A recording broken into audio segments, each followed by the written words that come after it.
Hi guys, welcome. This is your Sameer Kohli sir with another lecture of the topic called statistics. Statistics की 14.4 है. 14.4 में से एक या दो क्वेश्चन पक्का आते ही आते हैं, तो थोड़ा सा ध्यान दे के चलना. हमने मीन कर लिया. मीन का मतलब होता है sum of all observation upon number of observation. थोड़े पंगे ले रहा हूं, ये लिख जरूर लेना. मीन को दिखाते हैं एक्स बार के ऊपर. x1 plus x2 plus x3 plus x4 dot dot dot dot dot dot dot dot xn, where n is the number of observations divided by n. और मीन को दिखाते हैं जब सारी चीजें प्लस हो रही होती हैं तो एक साइन आ जाता है सिग्मा का, और यहाँ पर आ जाता है xi, और i की वैल्यू 1 से लेकर n तक अपॉन n. ये लिख लेना. अभी काम आए ना आए, कभी ना कभी जरूर काम आ जाएगा. अभी बच्चों को लग रहा होगा पता नहीं ये क्या करा दिया है, बट मैं आपको जनरल बता रहा हूं और बहुत डिटेल में. अगर कोई बच्चा अपने कंसेप्ट्स की बात करता है तो वो बोलेगा ये फॉर्मूला है अनग्रुप्ड डेटा का. This is the mean of ungrouped data. फिर बात आती है मीडियन की. मीडियन का मतलब होता है एक तरीके से मिडल मोस्ट टर्म. हिंदी में बात करें तो मीडियन के दो फॉर्मूले थे, n by 2th term plus n by 2 plus 1th term divided by 2 when n is even हो. और मीडियन का ही फॉर्मूला था n plus 1 upon 2th term when n is odd हो. जब n ऑड हो, अब बच्चा कहेगा मोड की जगह नहीं छोड़ी. मोड का मतलब होता है मैक्सिमम फ्रीक्वेंट आइटम. जिसकी डिमांड सबसे ज्यादा हो उसको मोड बोलते हैं. जो सबसे ज्यादा बार आ रहा हो उसको बोलते हैं मोड. माता रानी का नाम लिया. क्वेश्चन नंबर 1 पे आए. क्वेश्चन नंबर 1 ने कहा the following number of goals were scored by a team in a series of 10 matches. Okay जी, टोटल मैचेस हुए 10. Find the mean, median and mode. Find the mean, median and mode तीनों निकालने हैं. तो मैंने वैसे तो मीन के लिए, मीन में तो डायरेक्टली सम ऑफ और ऑब्जर्वेशन कर देते हैं, बट मैंने कहा let's arrange this data in ascending as well as frequency order. थोड़ी सी चालाकी करूंगा. वही चालाकी के पैसे देते हैं आप जब कोर्स खरीदते हैं, तो ये चालाकी आपके काम आ सके. दो यहां पर, ओके जी. फिर 3 यहां पर, ओके जी. फिर 4 यहां पर, ओके जी. 5 यहां पर, ओके जी. फिर 0 यहां पर, ओके जी. फिर 1 वहां पर, ओके जी. 3 फिर 3, फिर 3 भी आ गया. फिर एक बार 4 आ गया, 4 भी आ गया, और 3 भी आ गया. ये हमारा डेटा. एक तो इस डेटा को हमने ascending एंड फ्रीक्वेंसी ऑर्डर में किया. सबसे पहले मीन निकालने की बारी आई, तो मीन बराबर होगा sum of all observations upon number of observation. ध्यान से देखिएगा, सम ऑफ ऑल ऑब्जर्वेशन में 0 भी एक ऑब्जर्वेशन होगी. मैच तो काउंट होगा ना, भले ही 0 गोल्स हुए हैं. 0 plus 1 plus 2 plus 3 plus 3 plus 3 plus 3 4 बार आया है, plus 4 plus 4 plus 5 whole divided by 10 matches दिया हुआ है, तो नंबर ऑफ ऑब्जर्वेशन हो जाएंगी 10. अब 5 और 4 9 और 4 13, 13 और 12 25. 13 और 12 जो होगा वो होगा 25, और 3 होगा 28. तो that will be 28 upon 10. Answer is 2.8 goals पर मैच. उन्होंने मारे 2.8 गोल्स पर मैच. सिंपल सी बात थी. ये हमारी आ गई मीन. अब आती है मीडियन. मीडियन का होगा, क्योंकि n is 10 which is even. थोड़ा सा मुंह बनाएंगे क्योंकि इवन में मीडियन का फॉर्मूला थोड़ा लंबा होता है. तो मीडियन बराबर होगा n upon 2th term plus n upon 2 plus 1th term upon 2। Class बोलेगी 10 upon 2th term plus 10 upon 2 plus 1th term upon 2। Class बोलेगी 5th term plus 6th term upon 2। Mata Rani का नाम लो। 5th term 1 2 3 4 5। 5th टर्म आ रही है 6 और फिर आ रही है 6, छठी टर्म भी आ रही है 3 upon 2 is equal to 6 upon 2। Your median is 3। किसी को डाउट हो सकता है कोई बच्चा बोले सर हमें आपका मेथड अच्छा नहीं लगा, तो वो डेटा को ऐसे लिख सकता है 0 1 2 फिर 3 1 3 3 3 4 4 और 5। समझाने का काम है मेरा। तो 1 2 3 4 5th टर्म और 6th टर्म दोनों केसेस में 3 और 3 अपॉन 2। तो हमारी जो मीडियन आ गई बच्चे वो आ गई हमारी 3। अब थोड़ी सी यहीं पे जगह निकाल लेते हैं। मोड, मोड होता है जो चीज सबसे ज्यादा बार आ रही हो। जैसे कि मेरे पीछे ये तार आ रही है, तो जो चीज सबसे ज्यादा बार आ रही है वो आइटम है 3। तो mode is 3 as it is the most frequent observation. सबसे ज्यादा बार जो आता है उसको मोड बोला जाता है अगर क्लास 7 है तो। ये करने के बाद हम क्वेश्चन नंबर 2 की तरफ आ रहे हैं। मुझे पॉज करो और एक बार खुद से ट्राई करो। खुद से ट्राई करोगे बहुत अच्छा लगेगा बच्चे। वो कह रहा है in a mathematics test given by 15 students. Number of students जिन्होंने टेस्ट दिया वो 15 है। Out of 100 are 41 39 48 52 46 62 54 40 96 52 98 40 42 52 60। Find the mean median and mode. Find the mean median and mode. But उससे पहले भी मैं सॉल्यूशन मोड में जब आऊंगा, what I will do, I will arrange the data in ascending order। क्योंकि मीडियन वर्ड बोल दिया तो फायदा होगा। और यहां पर मैं थोड़ा सा खुश हूं क्योंकि 15 टर्म्स है, मतलब ऑड टर्म्स है। सबसे पहले बोला उन्होंने 41 लिख दिया जी। ध्यान देना ये 2 मिनट एक्स्ट्रा ले लेना। 39 लिख दिया जी। 48 थोड़ा सा गैप दे के लिख दिया जी। 52 लिख दिया, जय माता दी। 46 62 46 इधर आना चाहिए, 62 इधर आना चाहिए। 54 40 54 54 और 40 40 इधर आना चाहिए। 96 52 96 52 साथ हो तो 98 40 98 भी आ रहा है और 40 भी आ रहा है। 40 एक बार और आ रहा है, तो चलो हमारे पास वो है। 40 एक बार और आ रहा है और 39 40 42 52 एक बार आया 42, एक और बार आया 52। ध्यान देगी क्लास। एंड 60 फिर भी हो सकता है मुझसे कहीं गलती ना हो जाए, इसके लिए मैं एक बार इन आइटम्स को काउंट भी कर लूंगा।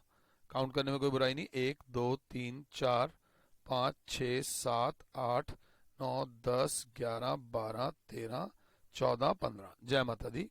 अब जो मीन निकालनी है, that mean is called, mean का फॉर्मूला मेरे प्यारे बच्चों, mean is sum of all observations upon number of observation. पूरा टाइम लो। 39 plus 40 plus 40 plus 41 plus 42 plus 46 plus 48 plus 52 plus 52 plus 52 plus 54 plus 60 plus 62 plus 96 plus 98 whole divided by 15। This is your mean. अगर class 7 है तो ये हमने निकाल दिया mean. Mean आप लोग खुद निकाल देना, प्लस मेरे से मत कराना। सेकंड टर्म वो बोल रहा है मीडियन। मीडियन का मतलब होगा middle term. n is equals to 15 जो कि क्या होता है, ऑड। नंबर ऑफ टर्म्स 15 है, therefore median is equals to n plus 1 upon 2। मत लिख देना बेटा, n प्लस 1 अपॉन 2 लिखोगे तो मार्क्स कट सकते हैं। n प्लस 1/2th टर्म, तो टर्म हो जाएगी कौन सी, 15। नंबर ऑफ टर्म्स 15 दे रखी हैं, 15 plus 1/2th term, 16/2th term, that will be 8th term. 8th term is 1 2 3 4 5 6 7 और 8th term देखा जाएगा तो वो आ रहा है 52। इस डेटा का जो मीडियन आ रहा है, वो 52 आ रहा है।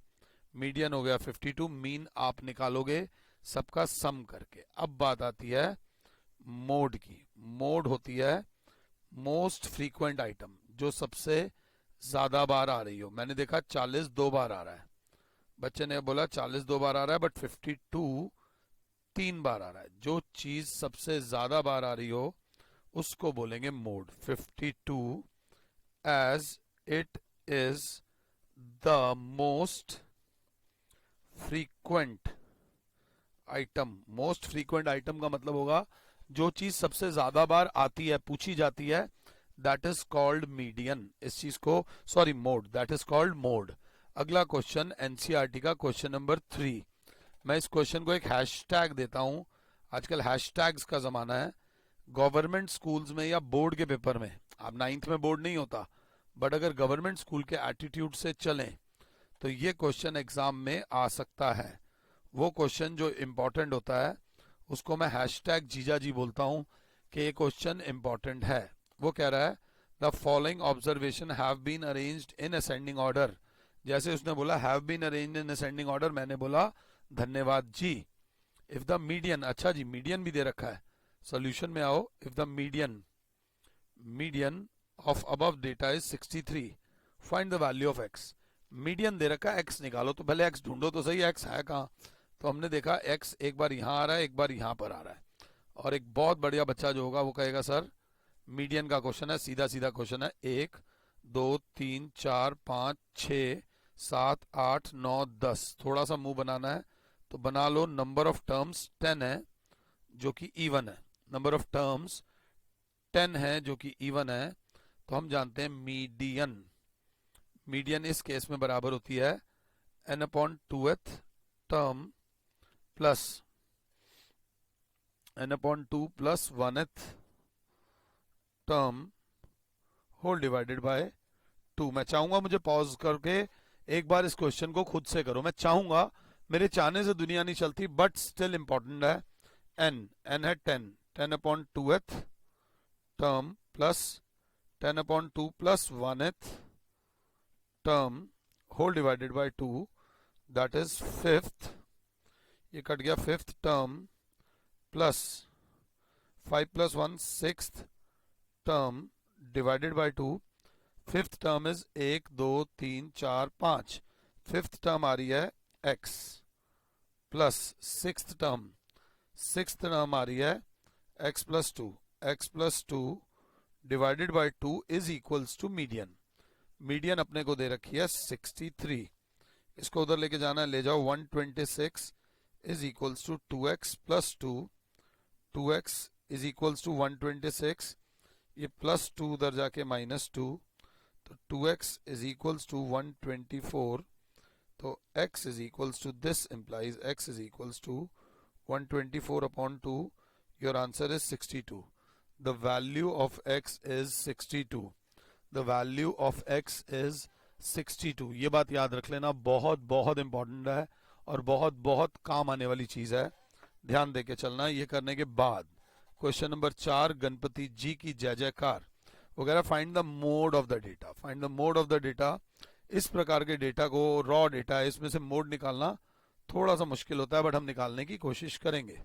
तो हमने देखा 14, फिर लिखा हुआ है 25, थोड़ी जगह दे दी, 25 नीचे लिख दिया। इसको असेंडिंग डिसेंडिंग ऑर्डर की बात नहीं, थोड़ा 25 14 लिख दिया, 25 लिख दिया, फिर आ गया 14 लिख दिया, फिर आ गया 28 थोड़ा सा नीचे आएगा, 28 भी लिख दिया, 18 17 एक बार लिख दिया, 17 और एक बार लिख दिया 18, 18 17 फिर 18, 18 एक बार और आ गया, 14 23, 14 एक बार और हो गया, फिर 23 यहाँ लिख दिया, 23 22 22 और फिर एक बार 14 आ गया, फिर एक बार 18 आ गया। अगर चाहो तो इसको आप ऐसे भी लिख सकते हो कि 14 जो आ रहा है वो टैली मार्क्स के हिसाब से, टैली मार्क्स के हिसाब से 1 2 3 4 बार आ रहा है, तो फ्रीक्वेंसी हो जाएगी 4।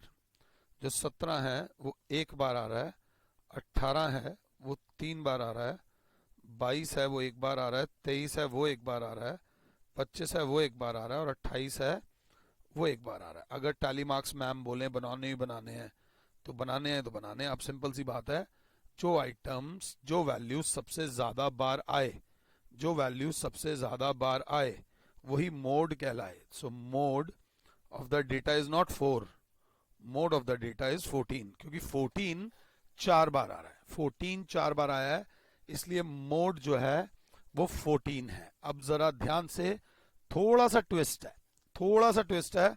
क्वेश्चन नंबर 5 को आराम से पढ़ लो, क्वेश्चन नंबर 5 को खुद से पढ़ो। वो कह रहा है find the mean salary of 60 workers. Mean salary of 60 workers, जिसमें 3000 सैलरी है 16 लोगों की, 4000 सैलरी है 12 लोगों की, 5000 सैलरी है 10 लोगों की। तो जो सैलरी होती है वो क्लास मार्क होता है, और कितने लोगों का क्या है उसको फ्रीक्वेंसी बोलते हैं। तो हमने अभी तक जो मीन पढ़ा था, एक तो वो पढ़ा था अनग्रुप्ड डेटा का, अनग्रुप्ड डेटा का, अनग्रुप्ड डेटा का पढ़ा, तो वो सीधा सीधा आ गया था क्या, sum of all observation upon number of observation. But यहां पर हल्का हल्का देखो तो ये एक तरीके से मीन तो निकालनी है, वो तो बोल ही रहा है मीन नहीं निकालनी, बट किसकी मीन निकालनी है, ग्रुप डेटा की। हमने मीन निकालनी है ग्रुप डेटा की, क्योंकि 3000 16 बार आ रहा है, उन्होंने लिख के अलग से ही दे दिया। अब एक तरीका तो ऐसा है कि 3000 को 16 बार लिखो, 3000 को 16 बार लिखो, 3000 को 16 बार लिखो, फिर 4000 को 12 बार लिखो, फिर इतना ऐसे ऐसे ऐसे करो। बच्चा कहेगा कुछ मत करो सर, रिलैक्स करो। अब सबसे पहले क्या करो, आप निकालो F I into X I.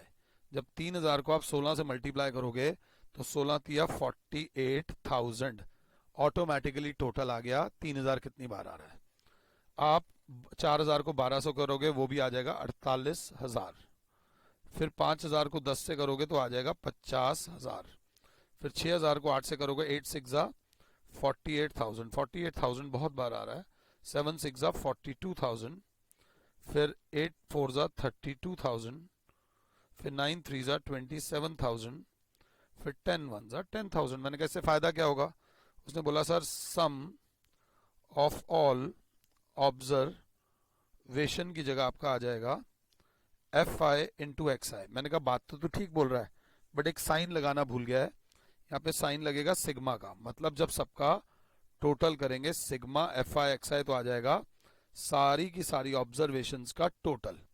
Instead एक एक चीज को बार बार लिखने के उन्होंने सारी टर्म्स को इस तरीके से कर दिया। अगर किसी को दिक्कत हो तो बात कर सकता है, 3000 को 16 बार लिख के प्लस करते तो 48,000 आता, 4000 को 12 बार लिखते तो भी 48,000 आता। अब इनका टोटल करो अपॉन नीचे जो आता है वो आता है number of observations, number of observation जो कि होता है एफ आई। एफ आई नहीं होता सर, सिग्मा एफ आई होता है, जो कि हमें दे रखा है 60। अगर आप वैसे भी दे रखा है 60, वैसे भी 60। तो जब सबका आप टोटल करोगे, अब टोटल आपने करना है, टोटल का जरा प्रयोग करें और माता रानी का नाम लें।